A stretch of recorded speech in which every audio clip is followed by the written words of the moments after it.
Welcome back to the Road to National series. In today's episode, I'm going to take you through a lower max workout. So my variation for this week was a banded deadlift, and my previous best at this band tension was 220 kilos of bar weight, but I wanted to try and hit 240 kilos because then with the 60 kilos of band tension, that would be 300 kilos at lockout, and I just did a 300 kilo block pull to try and work on my lockout strength the other week, so I was hopeful that I could hit that. Unfortunately, I got it most of the way up my thighs, but still wasn't able to hit it. So I dropped the weight down by 10 kilos and reattempted 230 kilos of bar weight. To be fair, 240 kilos was quite ambitious. And the 230 kilos was an absolute grind to lock out. I did loads of hitching and like walking my legs. Absolutely not to powerlifting standards. Would have been fine in strongman, but do you know what? I'll take it as a PR, sort of. It doesn't really count. But I do believe that if I was fresh and hadn't attempted 240 first, I would have hit it like cleanly. So a lesson there in just taking sensible PR jumps and not trying to fixate on the number you want to hit. Build up to what you actually can on the day. That's something I should have done, and I know to do anyway. So just poor decision making from me there. So the first accessory here was a safety squat bar front squats. I did 2 triples at 150 kilos, which is 10 kilos more than I did last time. I did 2 triples at 140 at the end of last week and loved this variation, which is why I did it here. The only issue, as you just saw at the end there, was it bends you right back when you're trying to re-rack it, and when you're trying to unrack it in the first place, it's pretty awkward. So it just drains some energy and it feels a little nerve-wracking and probably becomes more of an issue the heavier you go. But I really do enjoy that accessory for working on leg drive and the quads, and I'm going to rotate it in. I had been doing belt squats, but I built up to 350 kilo belt squats. I feel that's the highest I'm going to go, so I was going to do some different leg pushing variations and come back to belt squats in a month or so. So the next accessory here was GHDs, weighted GHDs, and this is the heaviest I've ever weighted them. I think I've done them with a 10 kilo plate before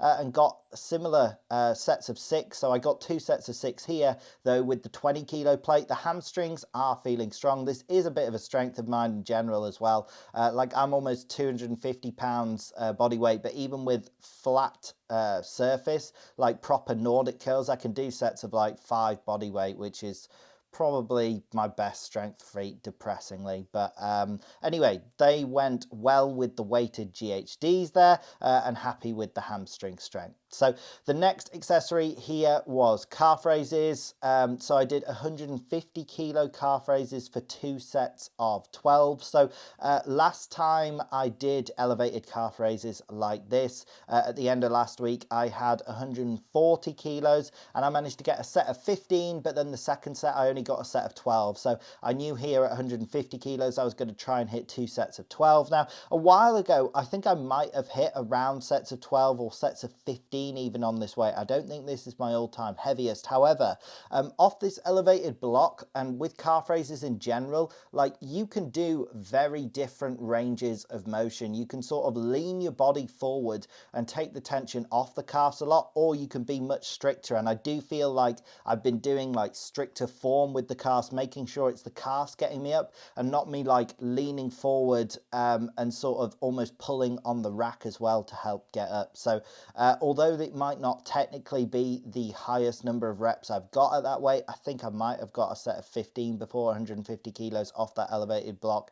I think I was actually using the calves more, if that makes sense, and applying more tension to them. But anyway, the calf raises still felt good. Then moving on to the next accessory here, I had roller hip adductions, and this is the first time I've done them weighted. So as you'll have noticed throughout this whole session, I'm doing very low reps, and that's what I do in my first weeks of training after deload weeks. Now, I didn't have a deload week last time, but I realized I couldn't do my 3-week dynamics, so I'm starting that. I'm back to normal training this week, and the first week back, I always try and do heavier sets of around like 6 to 8. So here I decided to weight these the roller hip adductions, and I think I hit a set of 5 on each side, but I say on each side as if they hit different adductors or only one adductor.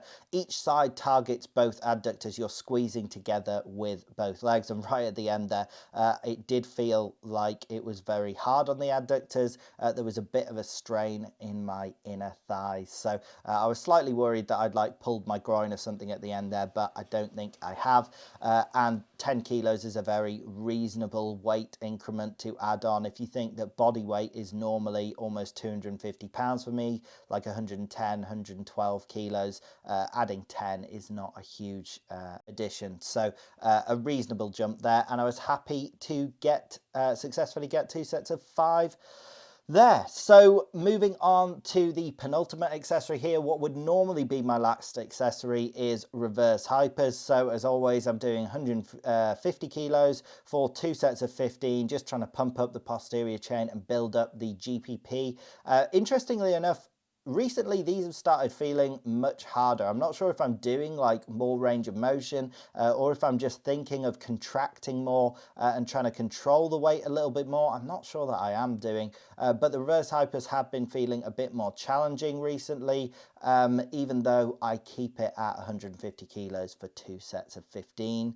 But anyway, they went as they normally do, just there to build up some GPP in the posterior chain. And then at the end of this workout, I decided to work on my grip as well. So you'll have seen I did my max with grips on, and that is because I'm wanting to test like my deadlift strength without grip being a factor. If you build that up, if grip is your limiting factor, you're better to just do dedicated grip work like I'm doing here. So double overhand axle bar holds are insane. As soon as you come back to doing like a switch grip, which I do on deadlifts with the smaller diameter, because this axle's 50mm diameter, as soon as you go back to like 29mm diameter of a competition bar, it feels so easy. So that's why I'm trying to build up the grip here basically for deadlift. So I think I managed to do 2 sets of 30 seconds at 100 kilos. Now, obviously, I'm just counting in my head. So